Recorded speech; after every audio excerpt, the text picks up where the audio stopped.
ჯერჯერობით ხევსურეთში გვაქვს ორადორი ობიექტი, რომელიც ადრე ბრინჯაოს ხანით თარიღდება. ეს არის მუცოსის სამაროვანი, სადაც აუცილებლად არის სამარხები, ისა ნამოსახლარი და ასევე არის გიორგი წმინდაში.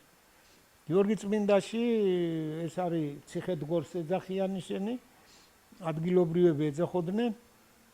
იქ არის რაღაც ნაგებობების ნაშთები შუა საუკუნეების და აი ამ ნაგებობებში ხელსაფქვავებია ჩართული. აი ზუსტად ისეთი ხელსაფქვავები, რომელი ხელსაფქვავებიც მხოლოდ დამახასიათებელი არის ნავისებური ხელსაფქვავები მერე შეიძლება არსებობდა. მაგრამ ისეთი მოყვანილობა აქვს, რომ ნავისებური ფორმა აქვს. ვეძახით ნავისებური ხელსაფქვავები. იქ არის ერთი კი არა. დაახლოებით 10-15 მაინც არის ჩაშენებული.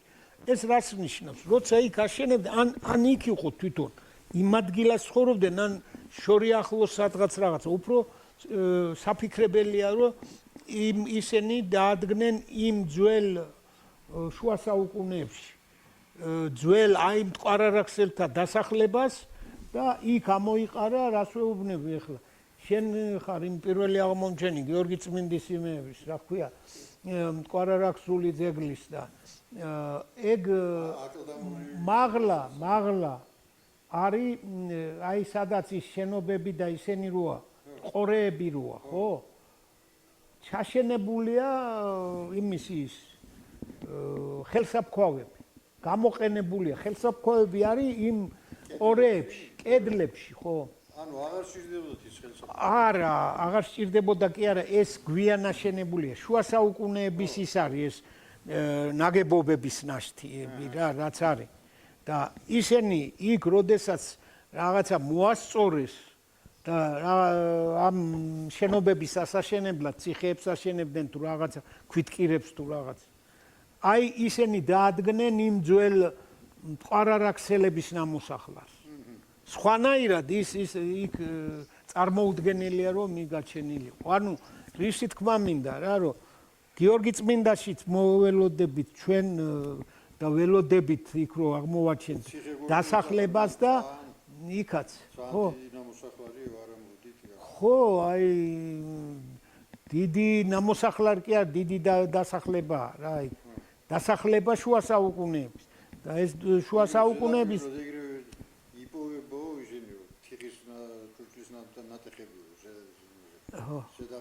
ხო და აი მაგის აქეთ ეხლა მაგალითად იმ შახეს მუცოში კიდე არის უფრო ადრეული აი შუა საუკუნეებზე ადრეული საფლავები იქა აკლდამაა ისაც და ის შეიძლება იყოს სადღაცა ნუ აი მეოთხე, მეხუთე, მეექვსე საუკუნის საფლავი ისინი სამარხები და მაგისი გათხრის სურვილი მაქვს. მე თუ გამოჩნდება არ ვიცი იქნება ვესაუბრო ეხლა კულტურის იმის რა ქვია კულტურული მემკვიდრეობის სააგენტოს ხელმძღვანელად დანიშნეს ახალგაზრდა ქალბატონი და მე ვერაფერს ვერ იმას ვიზამ თქვენი სურვილი თუ იქნება რომ ის ნაეკლესიარი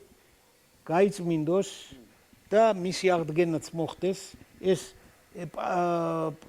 ერთდროულად უნდა იყოს რა მისი აღდგენისისაც ეხლა იქაც როგორც ჩანს რა თქმა უნდა ბრტყელი გადახურვა უნდა ქონოდა ამ ეკლესიას და არა რამე ისეთი თაღური შეიძლება არ ქონდა არ იყო და აი უფრო მოგვიანო ჩვენ მეძახით მოგვიანოს სამარხების გაწმენდაც რომელიც თხრილში აღმოჩნდა ეს კიდევ ერთი ის იქნება რა ის ხო არის 29-28 საუკუნის ამან კიდევ ანუ ძალიან ხანგრძლივად იყო დასახლებული მაგის თქმა მინდა მუცო გამოჩნდება ამ არქეოლოგიური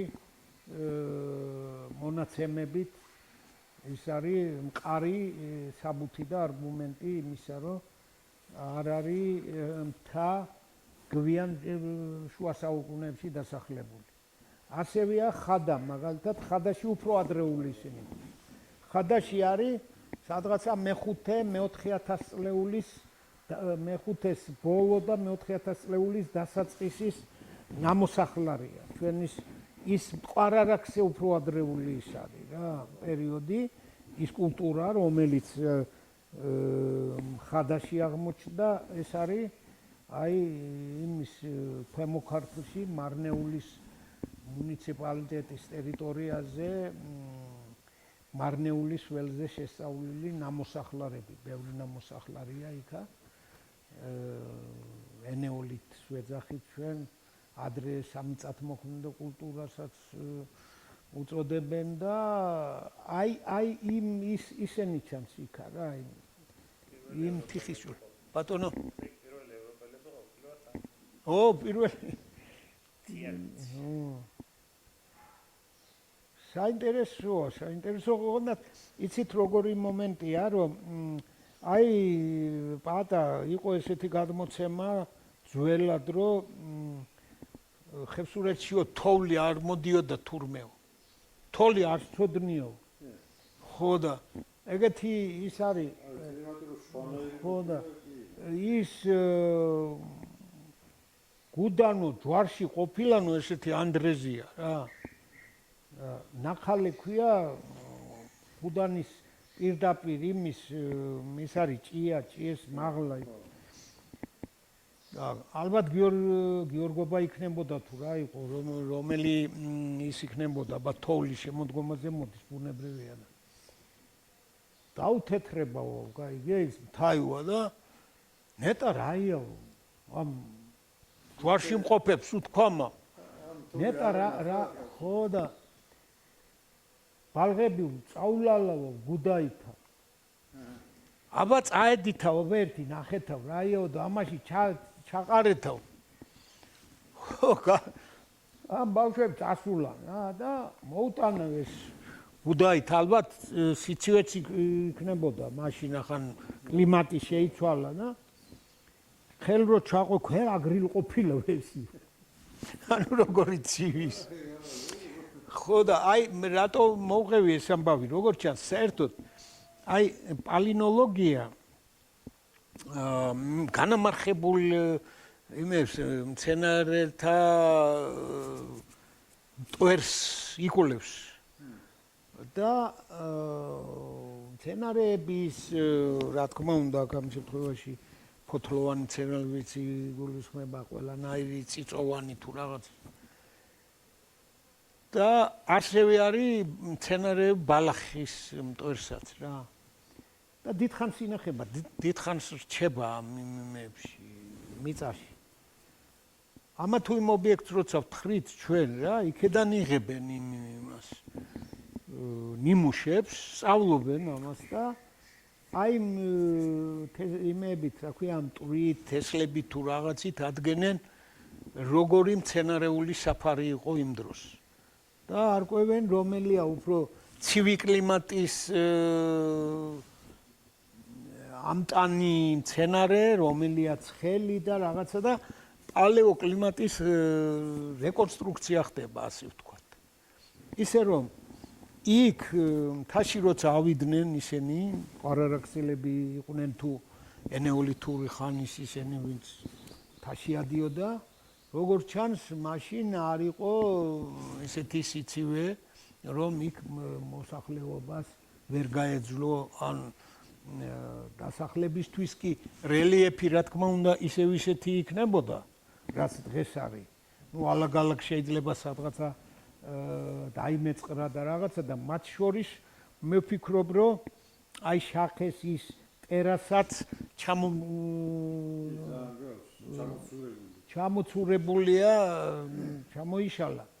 მაგრამ ძირითადი რელიეფი და ლანდშაფტი ისევე ის იქნებოდა და ლანდშაფტში რა თქმა უნდა მცენარეული საფარით შეიცვალა, ისე რომ აი სხვადასხვა ადგილას, სხვადასხვა სიმაღლეებზე რომ შეგვისწავლია არქეოლოგიური ობიექტები, აი იქ აღმოჩენილი, იქედან აღებული ნიმუშების კვლევის შედეგად უკვე პალინოლოგები და პალეობოტანიკოსებიც გვაწვდიან ინფორმაციას, დასკვნებს, რომ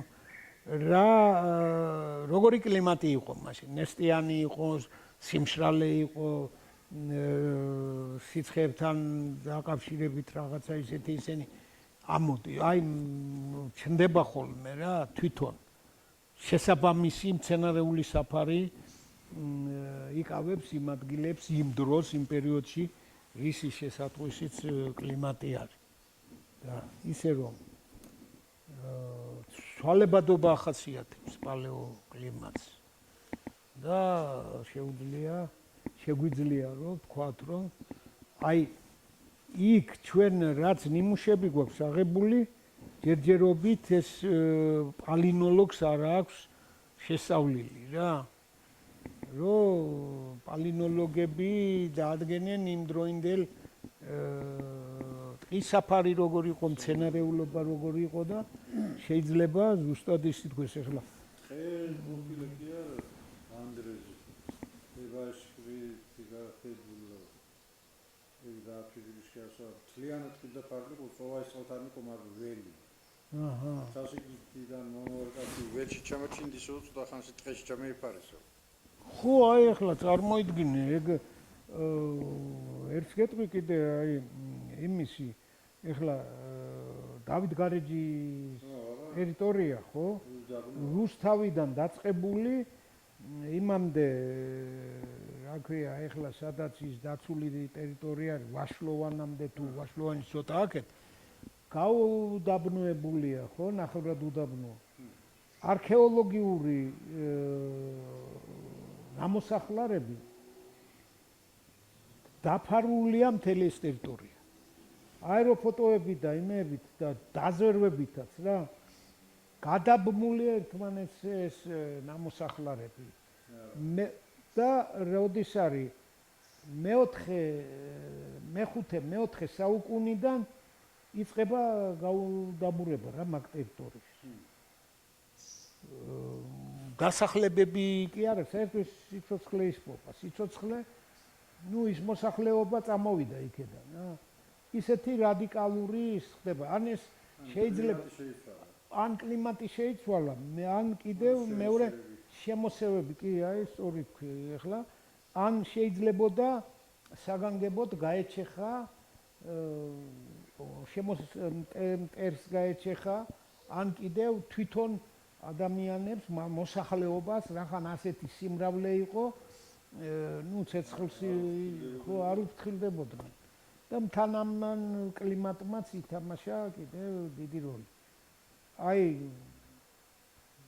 კვლევებია ამაზე ჩატარებული ის კი არა ნაქალაქ არის გათხარეს იქა იმაში რა არხილოს ბოლოზე ქალაქური ტიპის დასახლება მერვე მეშვიდე საუკუნის ქრისტესშობამდე ისინი მოფილაქნებული ფუჩები და წყალგაყვანილობის სისტემა გერმანელებთან ერთი ანდრეას ფურტვენგლერი არის პროფესორი მე მგონია დღესაც ცოცხალია აი ისა და კიდევ ჩვენი ქართველი კოლეგები მუშაობდნენ აღარ ისუქნიათ რა არ გაუთხრიათ ბოლომდე რაღაცა გათხარეს მაგრამ რაც გათხარეს დაადგინეს რომ ეგეთი ისინი მოკირწყლული ქუჩები და რაღაცა და წყალგაყვანილობის სისტემა აი უფრო ირანული მას მიდიელების იმას უკავშირებდნენ რა მაგრამ არ გაითხარა ბოლომდე მაგრამ იმისი თქმა მინდა ეხლა ვის ეკუთვნოდა იმაზე არ არის საუბარი იმის თქმა მინდა რომ აი მაშინ იქ ცხოვრებისთვის იყო ნორმალური პირობები და ქრისტესშობამდე მერვე მეშვიდე საუკუნემდე ну როგორც არქეოლოგიური კვლევები და ეს პალეონტოლოგიური მონაცემებიც მტკიცდება ქრისტემდე მე-4 საუკუნის შემდგომ იქ აღარ არის ცხოვრება მთელ მაგ დიდ სივრცეზე და მაგ ტერიტორიაზე